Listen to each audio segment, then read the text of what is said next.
అపార కృపాశీలుడైన అల్లాహ్ పేరుతో ప్రారంభిస్తున్నాను. సకల ప్రసంగాలు మరియు పొగడ్తలన్నీ అల్లాహ్కు చెందాలి.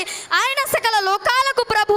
దరూద్ సలాం కురియు అన్ని ప్రవక్తల మీద, ముఖ్యంగా దైవ ప్రవక్త ముహమ్మద్ సల్లల్లాహు అలైహి వసల్లం గారి పైన నేను మిమ్మల్ని అందరినీ ఇస్లామీయ పద్ధతిలో ఆహ్వానిస్తున్నాను. అస్సలాము అలైకుం వరహ్మతుల్లాహి వబర్కాతుహు. దీని అర్థం సకల లోకాలకు సృష్టికర్త అయిన అల్లాహ్ శాంతి శుభాలు మీ అందరి జీవితం మీద కలుగుగాక. ఆమీన్. నా పేరు అబ్దుర్రహమాన్. నేను 7వ తరగతి చదువుతున్నాను. నా పాఠశాల పేరు Mahmood Islamic English medium school. నేను ఈరోజు నరకం గురించి కొన్ని విషయాలను తెలియజేస్తాను. ఆమీన్. ఏ వ్యక్తి అయితే సకల లోకాలకు ప్రభువు అయిన అల్లాహ్ను తిరస్కరిస్తాడో ఆ వ్యక్తికి నరక శిక్షలు విధించబడుతుంది. ఖురాన్ గ్రంథంలో నరకం గురించి ఈ విధంగా ప్రస్తావన ఉంది. యుస్హరు బిహి మా ఫీ బుతూనిహిం వల్ జులూద్ వలహుం మఖామిఉ మిన్ హదీద్ కుల్లమా అరాదు అన్ యఖ్రుజూ మిన్హా మిన్ గమ్మిన్ ఉఈదు ఫీహా వదూఖు అదాబల్ హరీక్. మరియు అవిశ్వాసుల కోసం అగ్ని వస్త్రాలు కత్తిరించబడి ఉన్నాయి. సలసలగాగే నీరు వారి తలలపై నుంచి కొమ్మరించబడుతుంది. దాని మూలంగా వారి చర్మాలే కాక వారి కడుపులో ఉన్న కూడు మొత్తం కరిగిపోతాది. ఇంకా వారి కొరకు ఇనుప సత్తులు కూడా ఉన్నాయి. ఆ బాధకు తట్టుకోలేక అక్కడ నుంచి పారిపోవాలనుకుంటారు, కానీ అక్కడే నెట్టివేయబడతారు. మరొక చోట అల్లాహ్ నరకం గురించి ప్రస్తావన. ఇన్న జహన్నమ కానత్ మిర్సాదా. నిశ్చయంగా నరకం మంటేసి ఉన్నది. లిత్తాగీన మఆబా. తలచేరుస్తుల నివాస స్థలం అదే. లాబిసీన ఫియా అహ్కాబా. వారందులో యుగాలు తడబడి ఉంటారు. లా యజూకున ఫీహా బరదం వలా షరాబా. వారందులో ఎలాంటి చల్లదనాన్ని గాని త్రాగి ఏ పానీయాన్ని గాని రుచి చూడరు. ఇల్లా హమీమ వ గస్సాకా. మరిగే నీరు చీము తప్ప. అల్లాహ్ తాలా సూర అల్ ఫాతిర్ ఆయత్ నంబర్ 36 మరియు 37లో ఇలా తెలియజేస్తున్నాడు. వల్లదీన కఫరు లహుం నారు జహన్నం లా యుఖ్జా అలైహిం ఫయమూతు వలా యుఖఫఫు అన్హుం మిన్ అదాబిహా కదాలిక నజ్ది కుల్ల కఫూర్. మరియు సత్య తిరస్కారులైన వారి కొరకు నరకాగ్ని ఉంటుంది. అందులో వారు చనిపోవాలన్నా వారికి తీర్పు ఇవ్వబడదు, లేదా దాని శిక్ష కూడా తగ్గింపబడదు. ఇలా మేము ప్రతి కృతజ్ఞతుడికి ప్రతీకారం చేస్తాము. వహుం యస్తరిఖూన ఫీహా రబ్బనా అఖ్రిజ్నా నఅమల్ సాలిహన్ గైరల్లజీ కున్నా నఅమల్ అవలం నుఅమ్మిరుకుం మా యతజక్కరు ఫీ మన్ తజక్కర వజాకుమున్ నజీర్ ఫజూకు ఫమా లిజ్జాలిమీన మిన్ నసీర్. మరియు వారందులో ఇలా మొరపెట్టుకుంటారు, ఓ మా ప్రభువు, మమ్మల్ని బయటకు తీ. మేము పూర్వం చేసిన కార్యాలకు భిన్నంగా సత్కార్యాలు చేస్తాము. వారికి సమాధానం ఇలా ఇవ్వబడుతుంది. ఏమీ గుణపాఠం నేర్చుకోదలచిన వాడు మరియు గుణపాఠం నేర్చుకోవడానికి మేము మీకు తగినంత వయసుని ఇవ్వలేదా? మీ వద్దకు హెచ్చరించేవాడు కూడా వచ్చాడు కదా. కనుక మీరు శిక్షను రుచి చూడండి. ఇక్కడ దుర్మార్గులకు సహాయపడేవాడు ఎవ్వడు ఉండరు. ఉమర్ రజియల్లాహు అన్హు ఖురాన్ పఠన సమయంలో నరక ప్రస్తావన ఉన్న వాక్యాన్ని పఠిస్తూ స్పృహ పోలిపోయారు. అబూ హురైరా రజియల్లాహు అన్హు ఉల్లేఖన ప్రకారం ప్రవక్త ముహమ్మద్ సల్లల్లాహు అలైహి వసల్లం ఇలా హెచ్చరించారు. నరకంలో ఒక అగ్ని పర్వతం ఉంది. దాని మీద నరకాస్తులు 70 సంవత్సరాలు ఎక్కుతారు మరియు కాలం పాటు 70 సంవత్సరాలు దిగుతారు. మరొక హదీస్ ఉల్లేఖన ప్రకారం ప్రవక్త ముహమ్మద్ సల్లల్లాహు అలైహి వసల్లం మేరాజ్ సమయంలో ఒక వ్యక్తికి పర్వతం పై నుండి తోయడం చూస్తారు. అప్పుడు ఆయన జిబ్రాయిల్ దూతని అడుగుతారు, ఏ జిబ్రాయిల్, ఎవరు ఆ వ్యక్తి? ఎందుకు ఆ వ్యక్తికి ఆ శిక్ష ఇవ్వబడుతుంది? అప్పుడు జిబ్రాయిల్ దూత అంటారు, ఆ వ్యక్తి ఎవరైతే అల్లాహ్ ఇచ్చిన జీవితాన్ని ఆత్మహత్య చేసుకుంటారో, ఎవరైతే ఘోర పాపాలు చేస్తారో వాళ్ళకి ఈ శిక్ష. అందుకే సోదరులారా, ఇస్లాం ధర్మంలో ఆత్మహత్య చాలా పెద్ద పాపం. ఇలాంటి పనులు ఎప్పుడు చేయకండి. కొండలాంటి బాధ వచ్చినా, సముద్రం లాంటి కష్టాలు వచ్చినా అల్లాహ్తో వేడుకోవాలి. అంతేగాని ఆత్మహత్య చేసుకోవడం ఇది ఇస్లాం ధర్మంలో చాలా పెద్ద పాపం. అల్లాహ్ తాలా సూర నిసా ఆయత్ నంబర్ 10లో ఇలా తెలియజేస్తున్నాడు, ఇన్నల్లదీన యాకులూన అంబాలల్ యతామా జుల్మన్ ఇన్నమా యాకులూన ఫీ బుతూనిహిం నారా వసయస్లౌన సఈరా. అనాథుల ఆస్తిని అన్యాయంగా తినేవారు వాస్తవానికి తమ కడుపుల్లో అగ్ని నింపుకుంటున్నారు. వారు తప్పకుండా ఇచ్చారు. నేను నా ప్రసంగాన్ని ఒక ఆయత్తో ముగించాలనుకుంటున్నాను. అల్లాహ్ తఆలా ఖురాన్ గ్రంథంలో ఇలా తెలియజేస్తున్నాడు, యా అయ్యుహల్లజీన ఆమను కు అన్ఫుసకుం వ అహ్లీకుం నారా. ఓ మానవులారా, మీరు మిమ్మల్ని మరియు మీ ఇంటి వాళ్ళని నరకాగ్ని నుండి కాపాడుకోండి.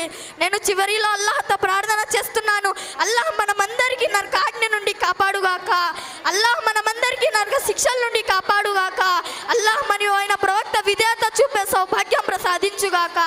ఆమీన్ రబ్బుల్ ఆలమీన్. వాఖిరు దావానా అనిల్ హమ్దులిల్లాహి రబ్బిల్ ఆలమీన్. వస్సలాము అలైకుం వరహ్మతుల్లాహి వబర్కాతుహు. ఈ అవకాశం ఇచ్చిన ప్రధాన ఉపాధ్యాయులకు మరియు నాతోటి ప్రియమైన స్నేహితులకు, ముఖ్యంగా విచ్చేసిన అతిథులకు మరియు పెద్దలకు కృతజ్ఞతలు తెలియజేస్తున్నాను. इस्लाम वस्सलातु वस्सलामु अला खैरिल अनाम मोहम्मदिन व आलिहि व अस्हाबिल किराम अम्मा बाद। मेरा नाम समान है, मैं महमूद इस्लामिक स्कूल में 7वीं जमात का तालिबे इल्म हूँ।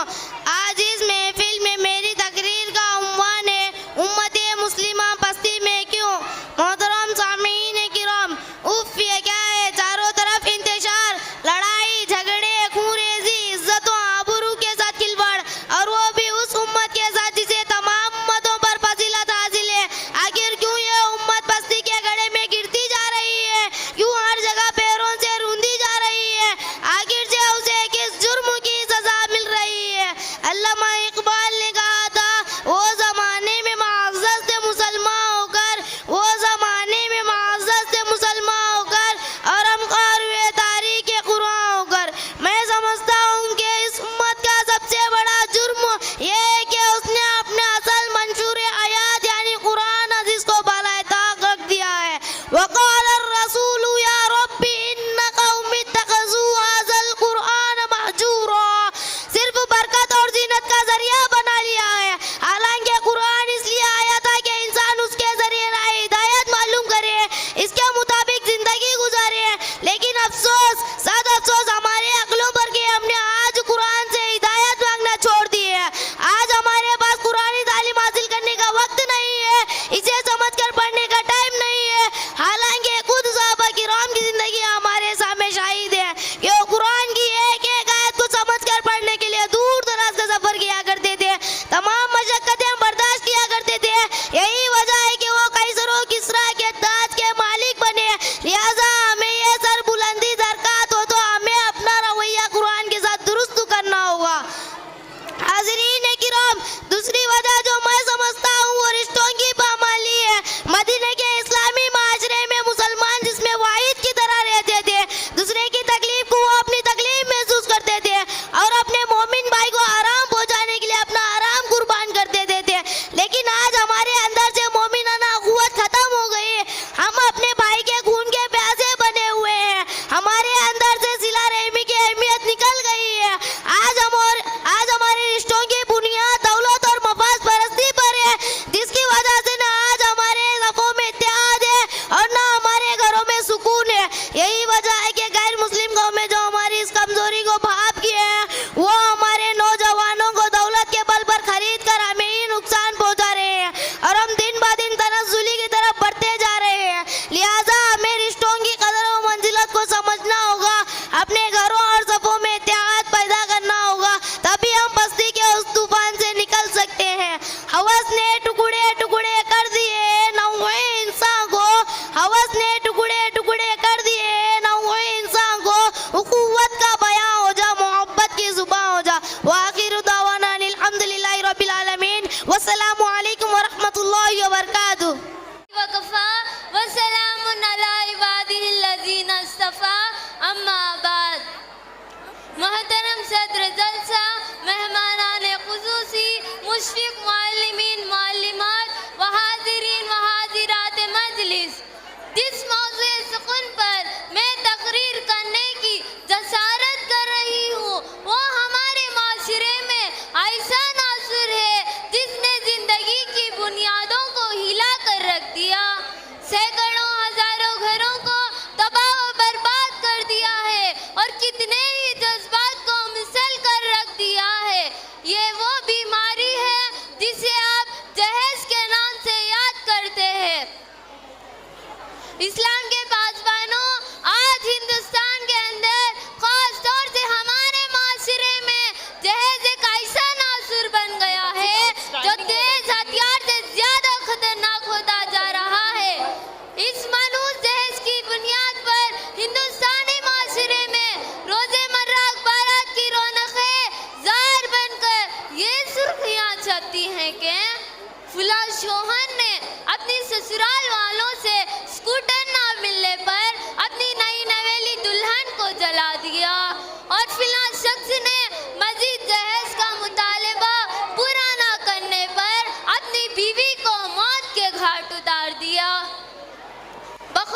शायर, अजब माजरा है हजरात देखिए, अजब माजरा है हजरात देखिए, दामाद मांगता है खैरात देखिए। मोहतरम हजरात, अखबारात की ये सुर्खियाँ अभी गैर कौमों के बारे में नजर आती थी, मगर अफसोस सद अफसोस ये रफ्ता रफ्ता हमारे इस्लामी माशरे में फैल चुकी हैं। आज अखबारात के अंदर जहेज के लिए भेंट चढ़ने वाली कहीं फातिमा कहीं रोखैया, काश हमारी इस्लामी शरीयत किताबों और वाजों के बजाय अमल में आ जाती। प्यारे दोस्तों और इस्लाम के नौजवानों, सारी दुनिया पर ये बात रोजे रोशन की तरह आया है कि जिस घर में लड़की जवानी की दहलीज पर कदम रखती है, इसी वक्त से वालिदैन की नींद हराम हो जाती है। इन्हें हर दम इसकी शादी की फिक्र सताती रहती है। जब वालिदैन इस गुलाब के फूल को सजाने के लिए किसी लड़के की तलाश में रहते हैं, तो जहेज का मुतालिबा इनके इरादों को वही मुस्मार देता है। अरे जहेज के ठेकेदारों, कान खोल कर सुन लो, जरा देखो सैयदुल अंबिया मोहम्मद सल्लल्लाहु अलैहि वसल्लम की प्यारी बेटी हजरत फातिमा रजी अल्लाह अन्हा का अक़्द मसनून किस अंदाज से होता है कि जिस्म पर जो चादर है इसमें 16 पेवन लगे हुए हैं, और बिनते रसूल सल्लल्लाहु अलैहि वसल्लम होने के बावजूद शेरे खुदा हजरत अली के घर की जानिब से रवाना हो रही है। और जहेज में एक बिस्तर, एक तकिया, एक चक्की और 2 मटके हैं। ये मुख्तसर सा सामान हजरत अली को पेश किया जा रहा है। आज हम ये कहते हैं कि हमारा बेटा डॉक्टर है, इंजीनियर है, पायलट है, हमारा बेटा ग्रेजुएट है, हमारा बेटा सऊदी अरब में रहता है, इसीलिए हमें जहेज में जहाज चाहिए। शादी के मौके पर जहेज इसराफ यानी बेजा खर्च का सबब है, जो कि शैतानी काम है जिसकी इस्लाम इजाजत नहीं देता। अल्लाह ताला ने फरमाया, वला तुबज़िर तबज़ीरा इन्नल मुबज़्ज़िरीना कानू इख्वान अश-शयातीन व कान अश-शैतानु लिरब्बिही कफूरा। और फिजूल खर्ची ना करो, बेशक फिजूल खर्ची करने वाले शैतानों के भाई है, और शैतान अपने रब का नाशुक्रा है। अरे औलाद पैदा करके जहेज की तमन्ना करने वालों, कान खोल कर सुन लो, अगर तुम्हारा बेटा डॉक्टर है तो हजरत अली मुजाहिदे दीन थे, अगर तुम्हारा बेटा पैकरे सियासत है तो हजरत अली पैकरे विलायत है, अगर तुम्हारा बेटा पायलट है तो हजरत अली खलीफाए रसूल थे, अगर तुम्हारा बेटा ग्रेजुएट है तो हजरत अली असदुल्लाह थे। इसके बावजूद भी तुम दहेज की तमन्ना रखते हो। मोहतरम हजरात, अगर हम सब मिलकर ये रस्म दूर करें तभी ये दुनिया इस मोहल्ली बीमारी से नजात पाएगी। लिहाजा हमें चाहिए कि जहेज जैसी मालूम रस्म को मिटा कर ही दम लेंगे। आखिर में अल्लाह ताला से दुआ है कि हमें कहने और सुनने से ज़्यादा अमल करने की तौफीक दे, और माशरे से इस बुराई को ख़त्म करने की तौफीक दे। आमीन। व आखिर दावाना अल्हम्दुलिल्लाहि रब्बिल आलमीन। वस्सलामु अलैकुम व रहमतुल्लाहि व बरकातुहू। Teachers, parents and all my dear friends, I welcome you all with the Islamic greetings. Assalamu alaikum wa rahmatullahi wa barakatuh. Let me introduce myself Sheikh Amina Zia. I am studying 7th standard in Mahmood Islamic English Medium School. Today my topic is about Durud. Sending blessings upon the Prophet sallallahu alaihi wasallam is one of the greatest act of worship encouraged in Islam, and it is one of the most beneficial applications for a person in this world and the hereafter, and it is one of the requirements of loving, venerating and respecting Prophet sallallahu alaihi wasallam and giving him his rights. Allah subhanahu wa ta'ala says, Inna Allah wa malaikatahu yusalluna ala nabi Ya ayyuhallazina amanu sallu alayhi wa sallimu taslima. The Prophet sallallahu alaihi wasallam also urged us to do that and explain that it brings a multiple reward in our life. And having one needs met, he said, whoever sends blessings upon me once, Allah will send blessings upon him 10 and will erase his 10 mistakes and raise him 10 degrees in status. Allah, Darud Ibrahim, Allahumma salli ala Muhammad wa ala ali Muhammad kama sallaita ala Ibrahim wa ala ali Ibrahim innaka Hamidun Majid. Allahumma barik ala Muhammad wa ala ali Muhammad kama barakta ala Ibrahim wa ala ali Ibrahim innaka Hamidun Majid.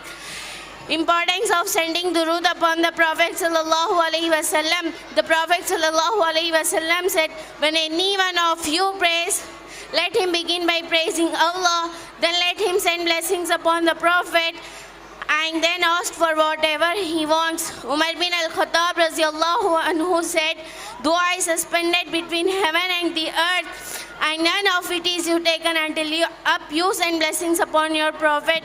Benefits of sending durood upon the Prophet sallallahu alaihi wasallam.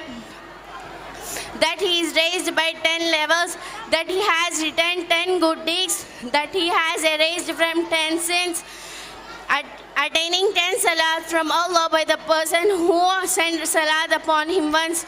Wa akhiru da'wana alhamdulillahi rabbil alameen. Assalamu alaikum wa rahmatullahi wa barakatuh. Assalamualaikum warahmatullahi wabarakatuh. My name is Sheikh Muhammad Sami. I am studying in 7th class in Mahmud Islamic English Medium School. Today I would like to tell about the significance of good character in Islam. Good character, moral, ethics and manners are fundamental to the religion of Islam. Good character is a major theme in the teachings of the Quran in the Prophet Muhammad sallallahu alaihi wasallam. The believers with the most complete faith and who are most beloved by Allah and His Messenger are those with the best character. The great moral character mentioned in the verse of Quran,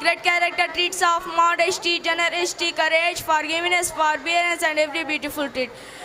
The primary mission of the Prophet Muhammad sallallahu alaihi wasallam was to instill good character in every aspect of the lives of people. Prophet Muhammad sallallahu alaihi wasallam said, "Innama bu'istu la utammima makarim al-akhlaq." I have been sent to perfect good character. With respect to Allah, good character means being adhering to the sound creed, aqidah, and performing acts to worship. With respect to people, good character means being justice, merciful, forgiving, kind, and patient in our interactions with others. The Prophet Muhammad sallallahu alaihi wasallam said, "The most beloved of you to Allah is the best of you in character."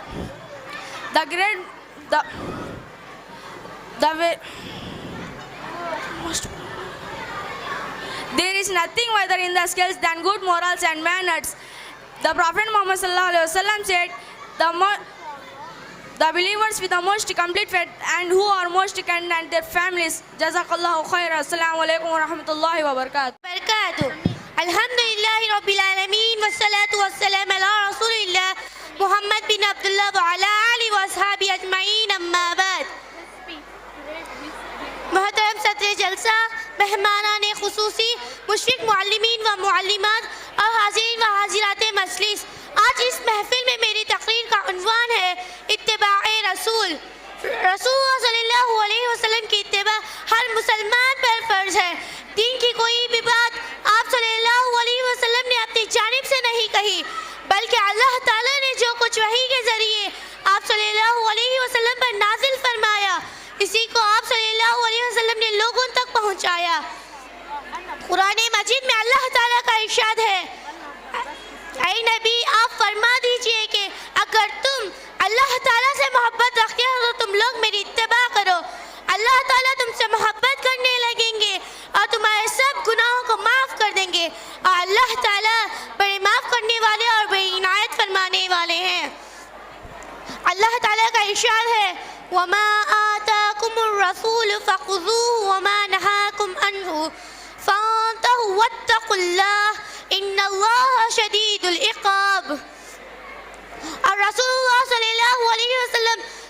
जो कुछ दे वो ले लिया करो, और जिस चीज़ से रोक दे तुम रुक जाया करो, और इताअत रसूल के बारे में अल्लाह से डरो। बेशक अल्लाह ताला मुखालफत करने पर सख्त सज़ा देने वाला है। जब भी इताअत रसूल की बात की जाए तो उमूमन इस हुक्म को दीन की बात चीज़ियात तक महदूद कर दिया जाता है, जबकि इस्लाम में रसूल की इताअत पूरी ज़िंदगी में मतलूब है।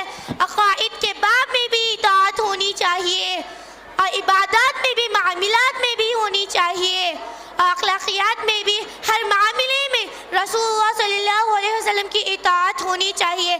जब तक इताअत रसूल का ये वसीह तसव्वुर मुसलमानों के जहनों में वाज़े नहीं होगा, उस वक्त तक इनकी पूरी ज़िंदगी इताअत रसूल से रोशन होना मुश्किल है। सच्चा मुसलमान वही है जो फ़िक्र और अमल के उस रास्ते को अपनाए जिसकी तालीम रसूलुल्लाह सल्लल्लाहु अलैहि वसल्लम ने दी है, और बाकी सब रास्तों से बेनियाज हो जाए। इसलिए रसूलुल्लाह सल्लल्लाहु अलैहि वसल्लम ने फरमाया, ला युमिनु अहदुकुम हत्ता यकून हवाहु तबअन लिमा जिअतु बिह। तुम में से कोई शख्स उस वक्त तक मोमिन नहीं होगा जब तक कि उसकी ख्वाहिश इस दिन के ताबे ना हो जाए जिसे लेकर मैं आया हूँ। सूरत निसा में जन्नत की खुशखबरी सुनाते हुए कहा गया, वमन युतिइल्लाह व रसूलहु युदखिलहु जन्नातिन तजरी मिन तहतिहल अनहार खालिदीन फीहा व ज़ालिकल फौजुल हमीद। जो शख्स अल्लाह उसके रसूल की पूरी इताअत करेगा तो अल्लाह उसको ऐसी बहिश्तों में दाखिल करेगा जिनके नीचे नहरें जारी होगी, हमेशा हमेशा इनमें रहेंगे, और ये बड़ी कामयाबी है। आखिर में अल्लाह ताला से दुआ है कि वो हमें ज़िंदगी के हर मामले में इताअत रसूल की तौफीक अता फरमाए। आमीन सुम्मा आमीन। अस्सलामु अलैकुम व रहमतुल्लाहि व बरकातुहू।